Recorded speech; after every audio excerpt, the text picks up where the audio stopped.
labeled, we all hated the term. We thought it was very negative and pejorative, and who wants to be called a brat, who wants to be stuck in a pack. We all thought it was very negative. And to go back even further, because in the 1970s, all films were like, it was about directors and filmmakers and these auteurs, The French Connection, The Godfather, all these kind of serious grown-up movies. And then the Hollywood studios discovered in the early 80s, they made a couple movies like Endless Love or Endless Summer or Endless Love, I think, and Animal House and these kind of youth movies that made a ton of money. And they suddenly realized, oh my God, these kids are going to these movies 5, 6, 7 times. Grown-ups are going once. The hell with the grown-up movies. They're going 2 movies. Let's make movies for kids. And so this happened overnight, and Hollywood changed overnight. And me and the rest of that group were at the right place at the right time. And we became very popular. Literally the business changed, and everyone in business was sort of shocked. They're like, wait, what happened to what we used to do? Now it's all about kids. Every Friday there's a new movie with kids. And so this article in a magazine came out called, labeling all us young actors, Brat Pack. And like I said, at the time it was a very negative thing. So Hollywood took that and went, yeah, see, these punks, who do they think they are? So it affected all our careers in a kind of negative way for the time being. Over the decades and centuries since then, it's evolved to be this iconically affectionate term representing this moment in youth for a certain generation. And so it's become this great blessing. But at the time it wasn't experienced like that. So anyhow, the reason I did the documentary is because I wanted to go back and see, well, that was my experience of it. At the beginning I hated it, and now I've come to realize it's probably the greatest professional blessing of my life. And I wanted to see what other people's experience it was. And it turned out that I think that was a pretty universal experience for everybody, And the great surprise for me, as I started to answer your actual question, was that how much affection I had for everybody. Like Rob and I, when we were young, we weren't particularly close. We were competitive, we were young people trying to, there's like a piece of a pie, there's a pie, and there are only so many pieces, and don't get my piece, But when we saw each other again, it was sort of like this moment in the film, and he says, how long has you been? And I'm like, 30 years. And I'm like, oh my God, again, and it's like, it was so great to see him. Because looking at Rob, like, people look at me, and I'm your youth, I'm the avatar of youth for a certain, as are the other members of the Brat Pack. And I look at Rob, and he is that for me. So I just look at him with like, and people come up to me and they start telling stories, oh my God, Pretty in Penguin, or whatever, and their eyes glaze over, and I realize very quickly they're talking to themselves. They're not talking to me. I represent that, and the other members of the Brat Pack represent this moment in youth when we're just cusping into the world, when life is a blank slate to be written upon, and it's a thrilling, wondrous time, and I represent that to people. So they see me, and they're really seeing their own youth. And all I have to do now is sort of receive that love. That's all my obligation is, because, and so I represent that. And so like I say, that's a great gift, and it took me a long time to realize that was a great gift, because for a while I and other members thought it was sort of this imprisoning kind of thing, but to realize, oh no, the opposite is true. And so like I say, yeah, to finally answer the question, I was surprised how affectionate we are, and how much affection we had for each other, and how much, there's so much water, over the dam, that it was just like, oh, dude, there you are. Yeah, it's amazing. It's nice. And like Amelia, I hadn't seen Amelia or spoken to Amelia in forever. And Amelia never talked about the Brat Pack. So to get him to say yes was kind of, and he was the first one to say yes. So that was great. It was great to hear his sort of thoughts on it. Amazing. All right, we got Punky Brewster with a question for you. I would like to say that I think that it would be a great idea to do a sequel, because you guys all still have your amazing looks, and I told my husband too, like any man over 50 that still has his hair is amazing. And it's real. I know. It's great. That's beautiful. It is on point today. My real question. So in the documentary Brats, I really enjoyed it. Watched it a couple of times. But I couldn't quite understand the timeline. Like, how long did it take of filming? Because it seemed like some of the people that you had a little bit harder time scheduling with. So like, not from inception, an idea, but like starting filming to ending filming. Like, how long did that take? Yes, you see all 4 seasons of the trees. And it was like herding cats. Everyone said yes, and then everyone vanished and disappeared and went off to do whatever it is they went off to do. I think, Rob canceled 3, 4, 5 times. I said, Rob, I'm coming now. It doesn't matter, I'm coming. So, anyways, like I said, everyone was willing and good, but it took a year, I think, and then I'm doing things. So we probably filmed about 10, 11, 12 days for the whole thing, and that took place over a year, which seems kind of ridiculous. But that's just the way it was. Working actors, And they're all over. I'm in New York. Most of them are in California. Other people were in other places. So it was, going upstate and tracking down Tim Hutton and all these guys. So it was just logistical. It was a logistical ridiculousness. But I thought it was worth it, and it was, But I was glad to finally have everybody who wanted to do it. We're glad that you We did too, yeah. Definitely. Thank you. Thank you for your question. You have such a vast body of work, literature, writing, your books are amazing, and directing. What is the process different from acting into directing, and how did that come about? I always say that acting causes anxiety and directing is stressful. And which do you want? Pick your poison. So I'm sorry, what's your question? What's the difference in them? What's the difference in the process of? Well, it's all the same in the sense that it's sort of, it's all storytelling, right? And when you're acting, you're just a facet of the story, and you're responsible for embodying a certain thing. When you're directing, you're like the grown-up in the room. You're responsible for the whole thing, and in a way that's, but you're separate from it. Whereas when you're acting, you're in the middle of it, and you're it, sort of, or a part of it. Whereas when you're directing, so you have to be able, when you're directing, you have to be able to look at the whole thing. And so how does this fit into the whole story? And then you have to stop and be in the micro, too, at this moment. Oh, that instant that actor did that moment worked really well. That moment didn't work very good. Oh, we need to get the shot going and then going out the door. And so things like that. So you're the grown-up when you're directing. And in my writing, you kind of realize it's a combination of both. You're embedded in it, sort of when you're writing dialogue, and now you're very into the micro and the very internal part of it, and then you're also at times pull back and you're the grown-up and make sure you tell the whole story, if that makes any sense. Do you like one more than the other? Do I like when I'm directing? I like acting, and when I'm acting, I used to. I wasn't interested in acting for a long time, and it was important for me to sort of be the grown-up in the room, and then I kind of came to realize that I didn't really need that to do that particularly anymore. So I started acting again, which is very nice. But I do like being alone in a room, writing, I have to say. But I think ultimately, I'm, when I get up to heaven, because I'm going to go to heaven, they'll say, "What did you do?" And I'll say, "I was an actor." Thank you for your question.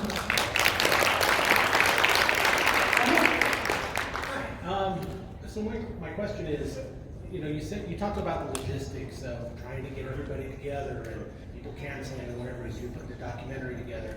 But obviously one of the most infamous parts of that was Jeff Nelson and trying to connect with him. And so my question is, obviously it didn't work out for the documentary. Have you had any contact with him since then? And have you guys talked about the documentary if you have?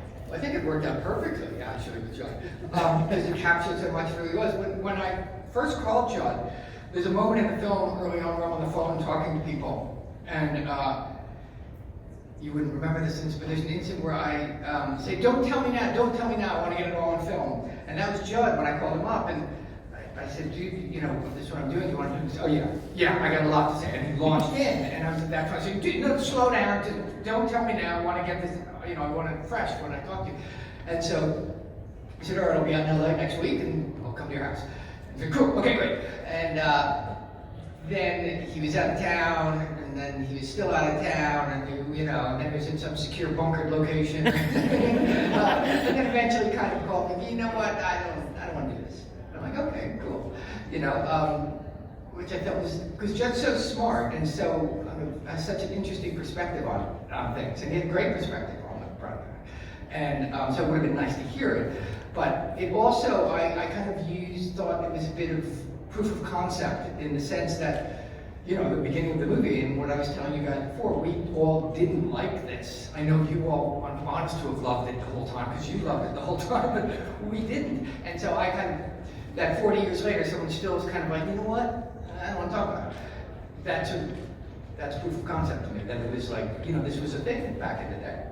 And so I think at the end of the movie, we found a fun way to deal with Chud, you know, in that, because he is such that iconic moment in Breakfast Club when he does that, you know, that's the Brat Pack, that instant, you know. And so, anyway, so I missed him, but in a certain sense, no. And he'll be in, you know, Bratz 2, Judd's Revenge. You know? Thank you for your question.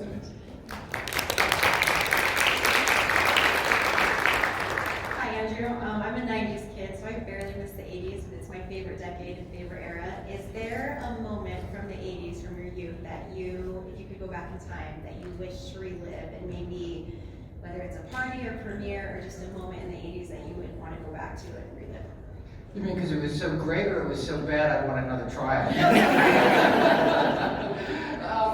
When we were making St. Elmo's Fire, I was very much aware that that was a moment for me. That, like, I'd been in a couple movies that hadn't been successful, and so I was cast in that with all these people that were, you know, young, hot people. This was before the term Rat Pack existed, and I knew that it was, and I knew I was perfectly cast, and that it was my kind of moment to, like, this will, I'll either have a career after this or I won't.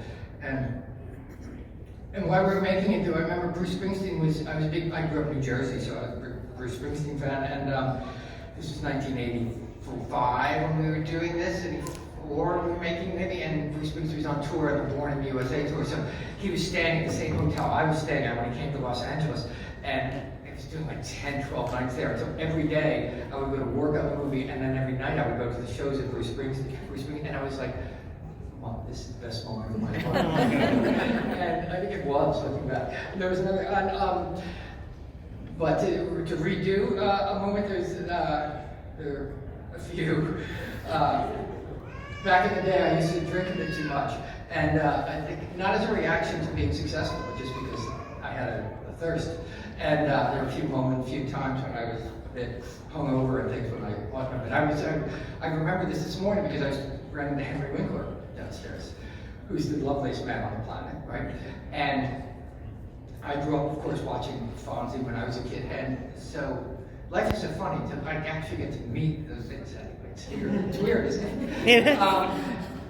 Anyway, I was in 1986, Pretty Pink had just come out, and it was this, and it was successful. And so Paramount Pictures, who made Pretty Pink, was doing a big 75th anniversary celebration, and they invited all these big stars from all through Paramount Pictures history. And they invited me because I was just on the new ones coming up, you know, and this movie had just come in. So they invited me, but it was like, you know, there was Elizabeth Taylor, there was Gregory Peck, there was Charlton Heston, there was Robert De Niro, there were, you know, all these incredible, like, real movie stars.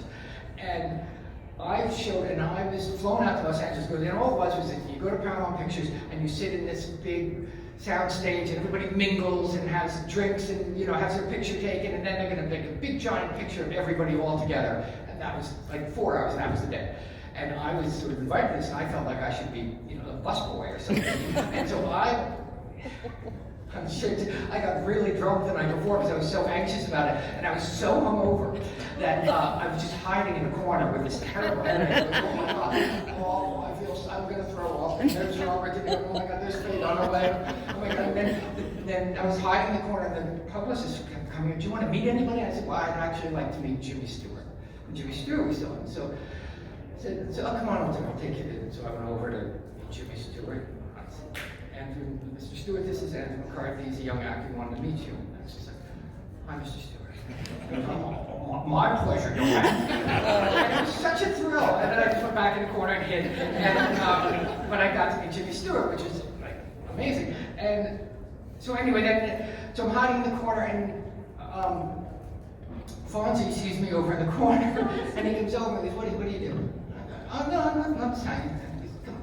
So he just put me under his arm and just guided me through, introducing me to people, and totally took care of me for the day. Henry did so, and then when it came time for the big picture, if you want to see this picture, very famous picture at Carmen, with all these stars, and there's me sort of clinging to the corner, and there's Henry Winkler with his arm around me, in the shot, and taking care of me. So I had such, like, ever since then, I was like, so to have a moment to do life over again, I wished I'd been a little more responsible and sort of was able to enjoy that day and not feel so like I should have been a busboy. But I got to thank Henry. I hadn't seen him since that day, and today I just went and said, you know, you don't remember this, but you're right, I don't remember it, but but he'd be so kind to me. So anyway, that's a long-winded, rambling story that may or may not answer your question. My favorite thing ever is watching Andy McCarthy fanboy over I know. But such joy. No, it's amazing. I mean, yeah. Yeah, like it. And again, I see him, Hey, and I stars, see they're just why- like us. Sorry. I said stars, they're just like us. It's a concept. It's a concept. What's your question? I love Pretty in Pink. I was one of those kids that went 7 or 8 times in the theater. Can you tell me what the process was like for you and how you felt about the product as well? Because I loved the product.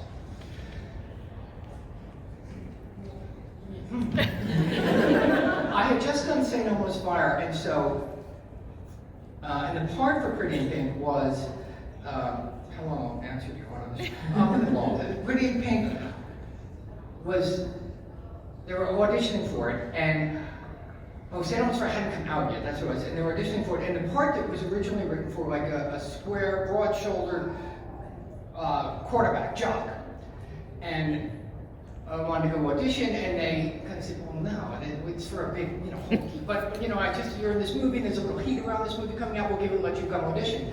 And so I went and auditioned, and Molly Ringwald was there, which the actors usually are not there, but she was there audition reading with the actors.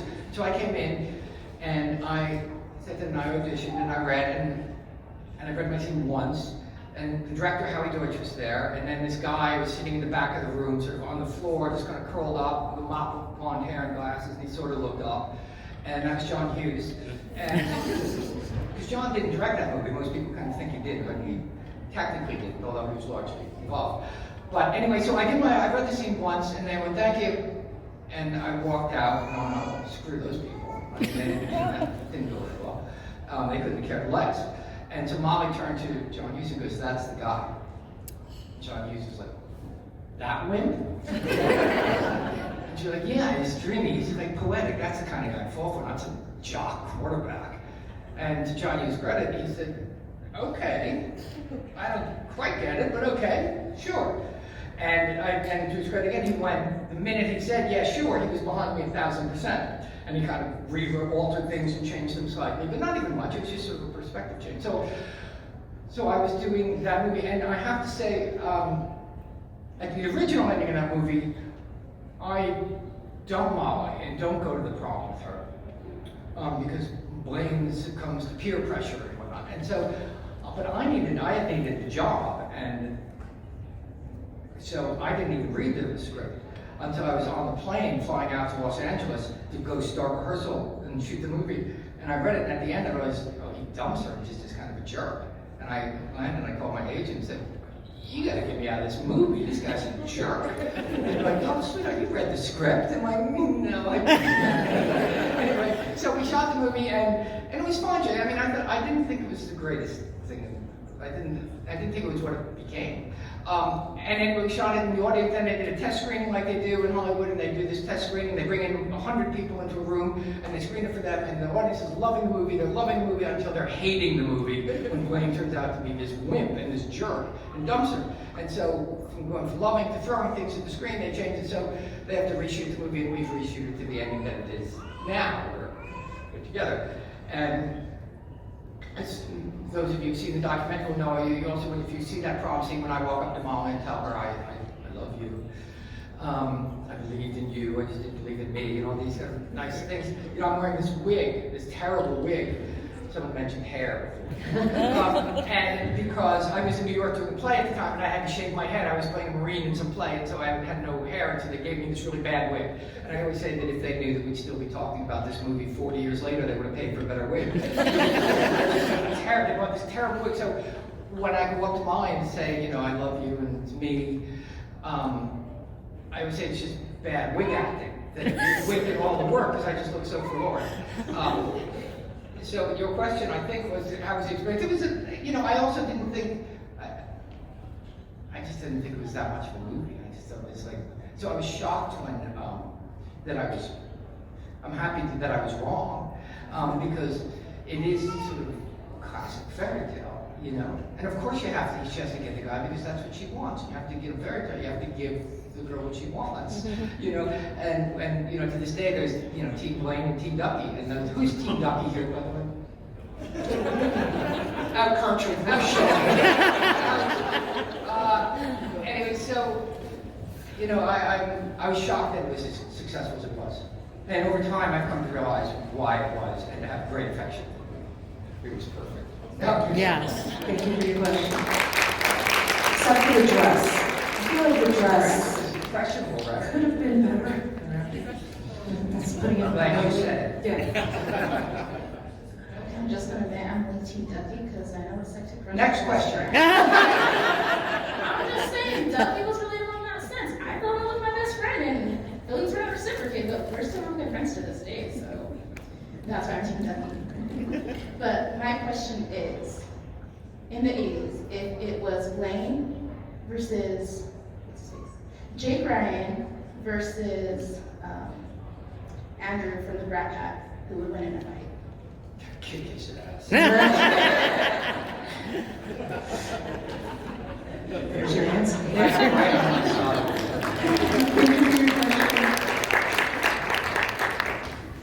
So I love hearing about, you know, getting to see like all these stars and you're kind of doing your own fanning over the stars.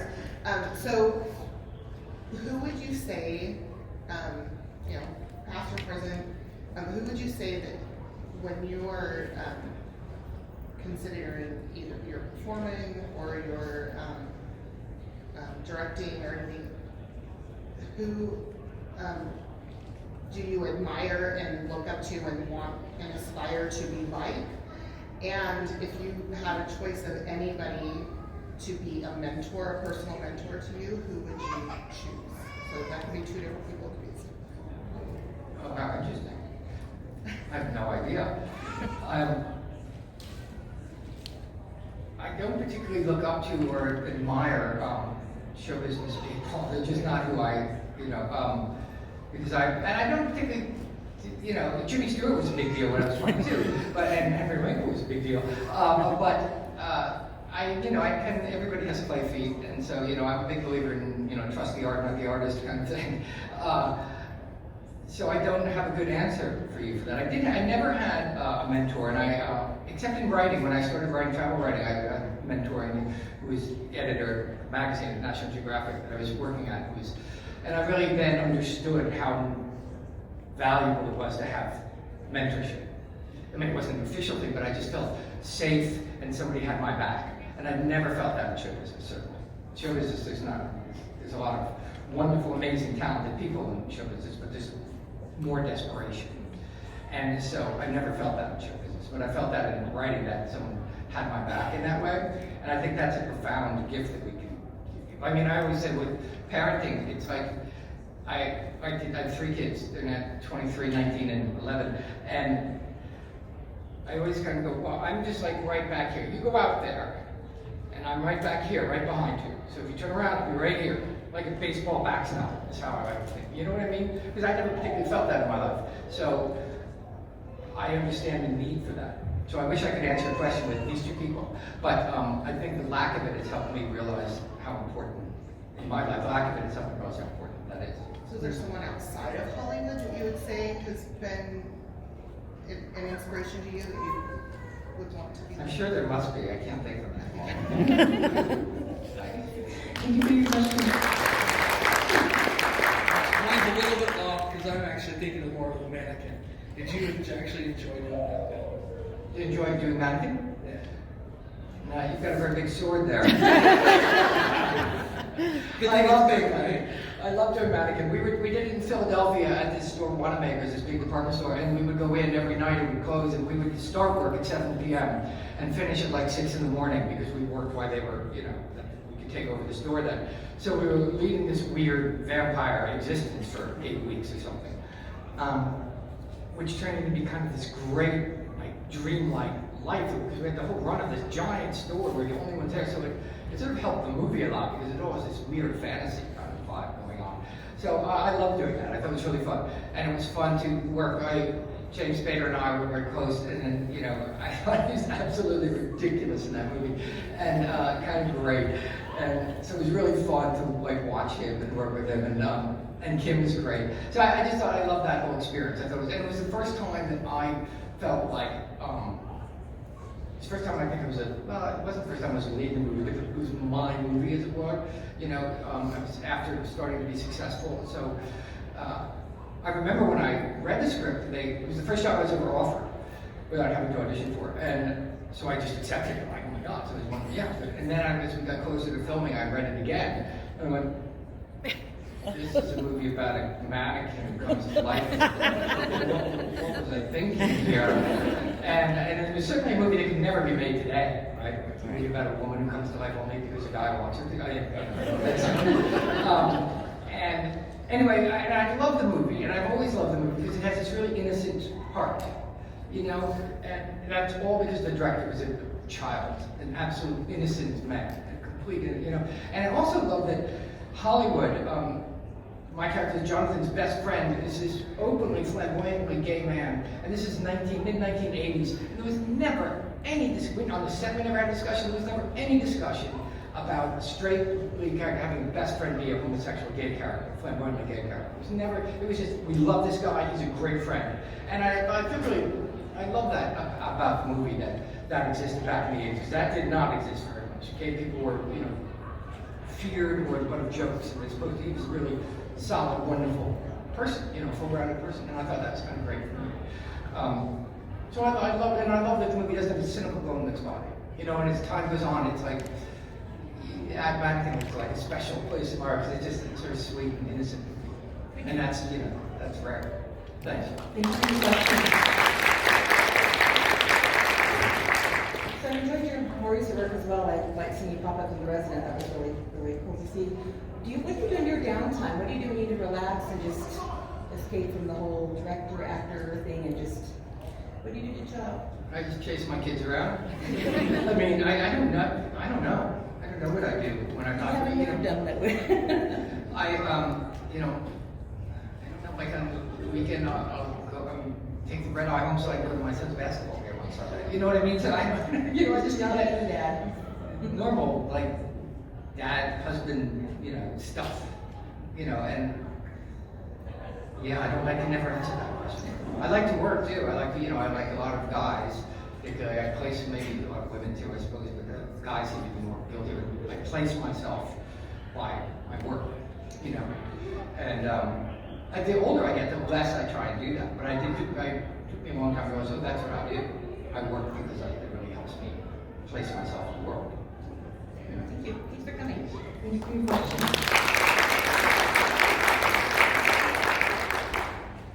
I walked in late, so I don't know if this question's been asked yet.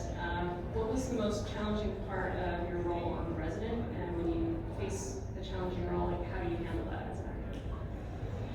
The Resident was this TV show that I did a couple of years ago. It was on for, I worked with the woman who created it, Amy Holden-Jones, who's a lovely, talented person, and I directed one of her earlier shows, and she just called me up and said, I have this part, do you want to come do it? It's like just a couple episodes. I was like, yeah, sure.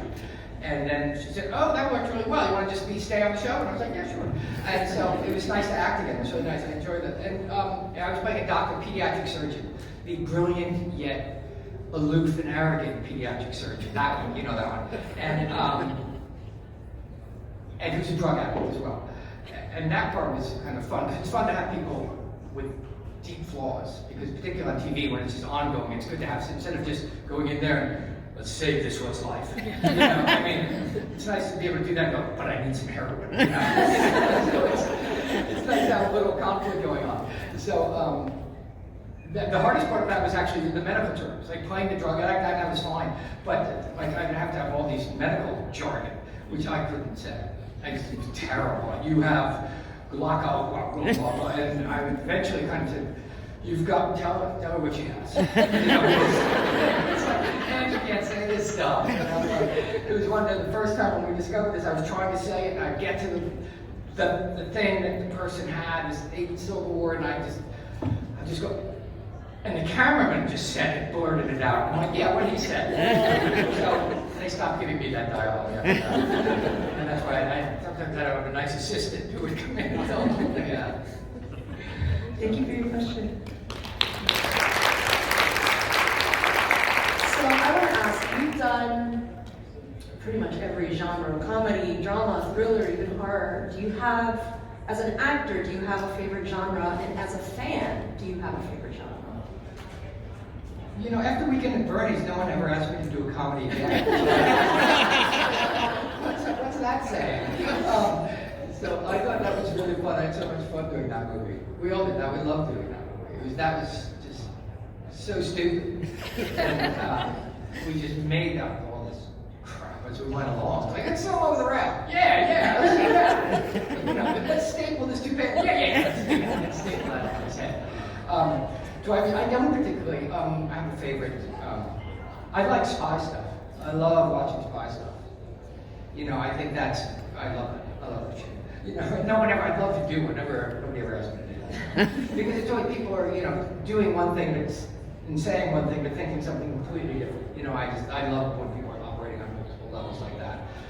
And I'm now, like, I watch something with my wife and she'll go, oh, he did it because this and they're going to do that. I'm like, thanks. And she's always right. And I never get ahead of the story. I'm just like, what's wrong? So I love spy stuff. I think that's great. So I'll watch any of those shows. I feel like the Blacklist kind of delves. Yeah, that's sort of, but that's not really spy kind of stuff. That was just like Jimmy Spader, being super cool Jimmy Spader. That wasn't like real spy kind of stuff. But I liked the show. I love directing that show. It was fun to direct. Yeah. What made you go into the directing side of things? I don't know. I think what I was saying earlier is I wanted to like do more than just worry about, you know, my hair. Yeah. You know, I wanted to be able to be the grown-up in there. I wanted to do something else. You know, so I just started. I made a short film, and then I directed some episodes of Gossip Girl, the original one, and then you know, they were making the show Orange Is the New Black, and it was right at the beginning of streaming. I think someone said, I go, oh great, what's it going to be on? And they go, it's on Netflix. I'm like, well, wait, Netflix mails you DVDs. What channel is it going to be on? I'm like, no, they're going to stream stuff. I don't know what that means.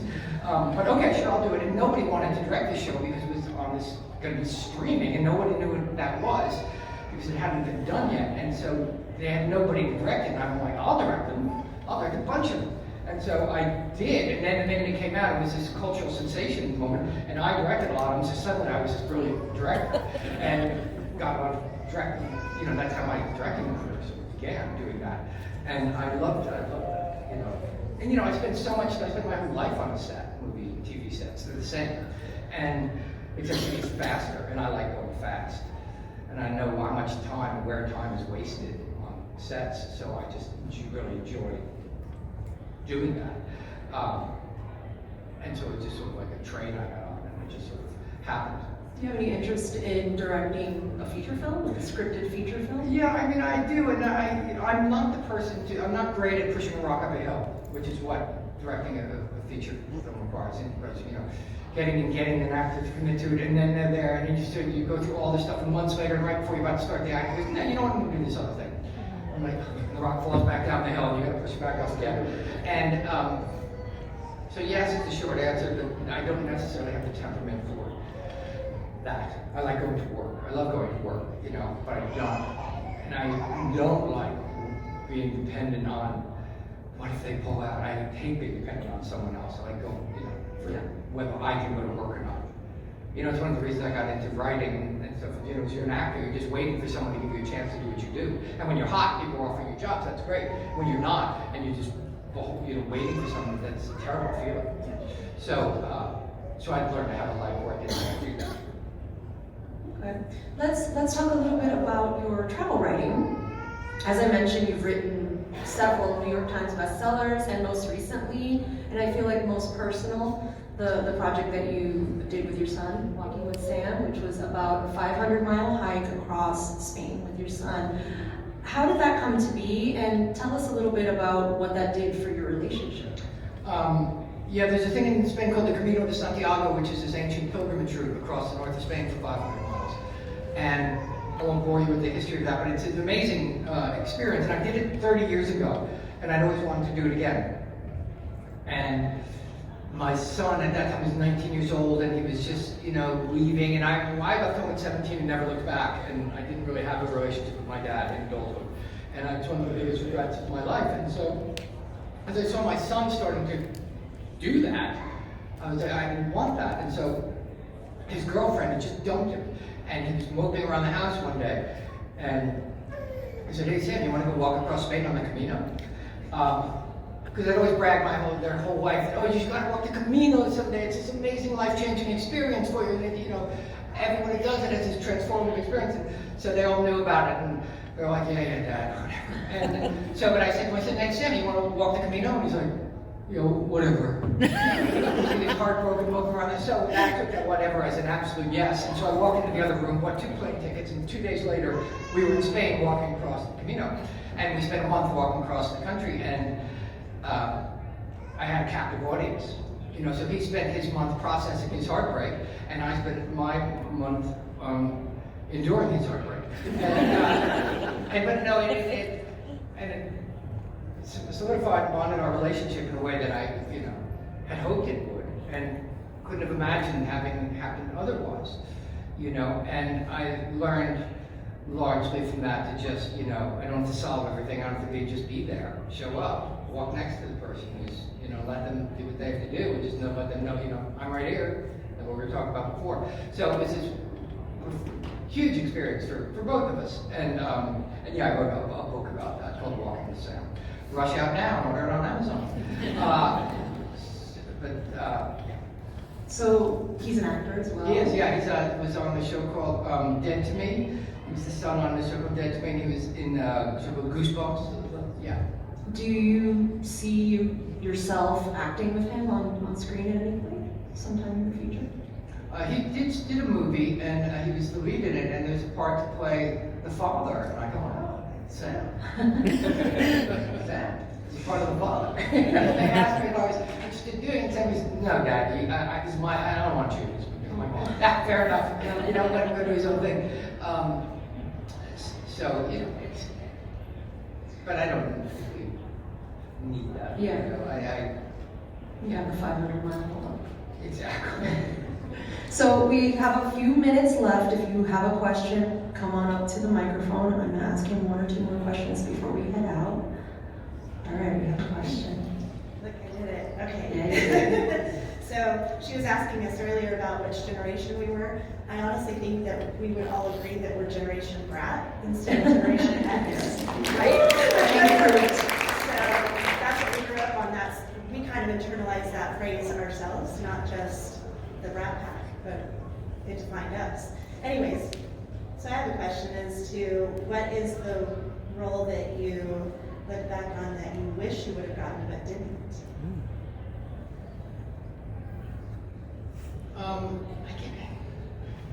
Indiana Jones. And look good in a hat. There was some movie that none of you would even remember. There was a movie called Q&A that Sidney Lumet directed. That I was a great Sidney Lumet fan, and he ended up hiring, and I went to Sidney Lumet's office and worked with him on the script for a couple days, and then he hired Tim Hutton, and so I was heartbroken over that. But there aren't any big ones that I kind of like Jonathan Silverman, who was in the Bernie movies with me. He had turned out was offered the part of Friends and turned it down. I'm like, dude, whoa, that's a daily regret for the rest of your life. Luckily, I don't have that. So you picked love. Well. That's what we can say. So, no, I don't have a good one for that. Thank you. Thank you for your question. All right, we have time for 2 more questions.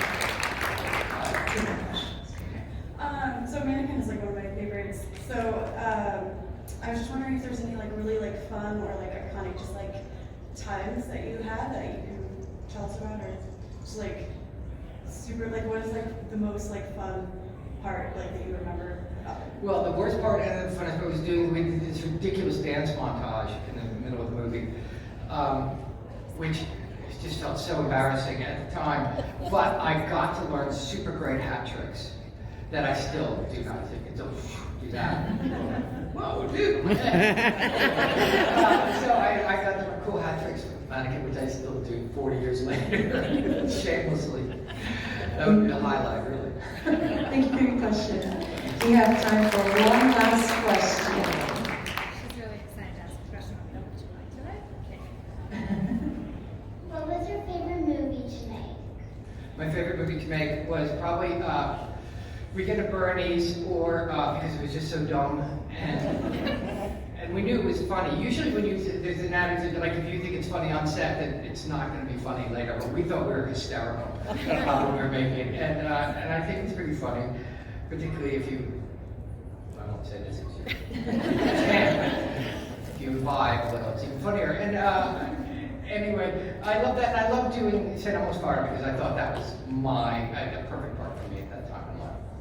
Yeah. And I love doing a movie called Heaven Help Us, which is a rarely seen of that time period. I think it's my favorite movie, the best movie that I was in.